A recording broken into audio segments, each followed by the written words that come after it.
दुष्ट आत्मा इनके साथ शारीरिक संबंध बनाने लगा, इनके पति की शक्ल के रूप में आता था इनके पास, और बताते हैं कि जब से संबंध बनने शुरू हुए तब से इनकी बॉडी बहुत ज्यादा खराब हो गई।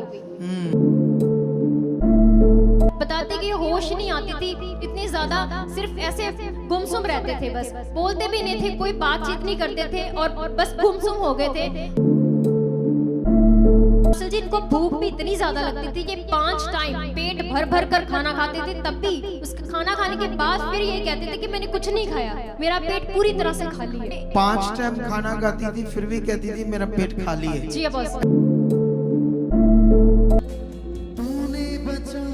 बॉस जी, सिस्टर का नाम अर्चना है, ये यूपी रायबरेली की हैं और ये सिस्टर बताते हैं कि इनकी शादी को तो 8 साल हो गए थे। शादी के बाद ही दुष्ट आत्मा का प्रभाव इनके जीवन में आ गया, तब से ये बीमार ही रहते थे और हमेशा डॉक्टरों के पास जाते थे, दवाइयाँ खाते रहते थे। और बताते हैं कि अप्रैल 2025 में वो अटैक्स ज़्यादा बढ़ गए, जिसके कारण ये बताते हैं कि दुष्ट आत्मा इनके साथ बहुत ज़्यादा रॉन्ग रिलेशन बनाता था, इनके पति की शक्ल के रूप में आता था और अपोस्टल जी इनसे संबंध बनाता था।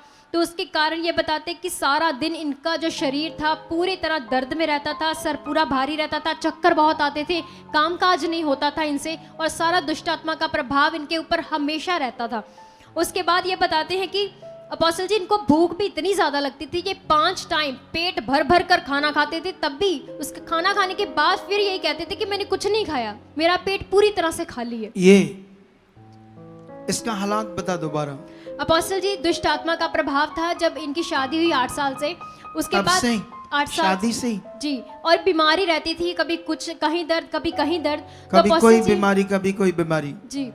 और अपोस्टल जी इन्होंने बताया कि अप्रैल 2025 से हालात ज़्यादा बढ़ गया जब दुष्ट आत्मा इनके साथ शारीरिक संबंध बनाने लगा, इनके पति की शक्ल के रूप में आता था इनके पास, और बताते हैं कि जब से संबंध बनने शुरू हुए तब से इनकी बॉडी बहुत ज़्यादा खराब हो गई और उसी में 5 टाइम खाना खाती थी फिर भी कहती थी मेरा पेट खाली है। जी अपोस्टल, ऐसे शैतान गंदे रूप में काम कर रहा था। जी अपोस्टल। फिर उसके बाद ये बताते हैं अपोस्टल जी कोई कामकाज नहीं करते थे, कुछ भी नहीं करते थे। उसके 2 महीने बाद ठीक बताते कि इनके देवर की शादी आई और जैसे ही अपोस्टल जी देवर की शादी में रस्मों में थे तो जैसे वहाँ पर कुछ ऐसे खेल रहे थे कुछ, तो बताते हैं कि वहाँ नाचते नाचते इतनी ज़ोर से इन पर दुष्ट आत्मा प्रकट हुआ कि ज़ोर ज़ोर से मतलब बोलने लगे, अपने सर को हिलाने लगे और दुष्ट आत्मा पूरी रीति से प्रकट हुआ, चिल्लाने लगे ज़ोर ज़ोर से और सारा परिवार इनको देखकर डर गया।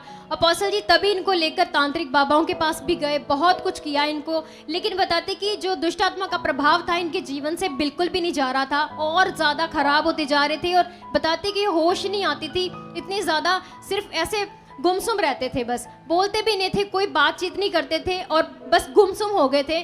और बताते ऐसे हालात को देखकर इनको फिर इनके पास गुड न्यूज़ आई अपोस्टल जी, जब इनके पास गुड न्यूज़ आई अपोस्टल जी 17/8 को, और तभी ये फटाफट इनको लेकर यहाँ पर आ गए मिनिस्ट्री में। और अपोस्टल जी उसी दौरान आपके द्वारा इस सिस्टर पर लेहन प्रार्थना हुई, लेहन सीन अवेलेबल है। तूने बचाया और जैसे ही प्रार्थना हुई अपोस्टल जी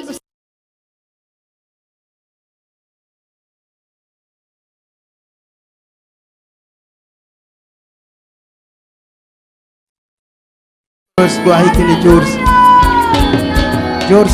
से तारीफ करो इस गवाही के लिए। आप भी चाहते हो ऐसे कामों को अपने जीवन में, तो आप भी यहाँ आ सकते हो सुखपाल राणा मिनिस्ट्री में, ताकि आप भी अपनी आशीष छुटकारा पा सको, चंगाई पा सको। हमारे चर्च का पता है GT road Manawala, Delhi public school, new bypass, Tarn Taran road, Rajewal Chowk. आप अगर दूर से आ रहे हो या किसी दूसरी स्टेट से आ रहे हो तो आपको 2 या 3 दिन तक यहाँ चर्च में रुकना होगा, ताकि हम आपको वो बातें बता सकें जिससे आपका निश्चय छुटकारा होगा। ये हमारे हेल्पलाइन नंबर्स हैं, आप इन नंबर्स पर कांटेक्ट करके यहाँ चर्च में आ सकते हो, प्रार्थना करवा सकते हो। God bless you all.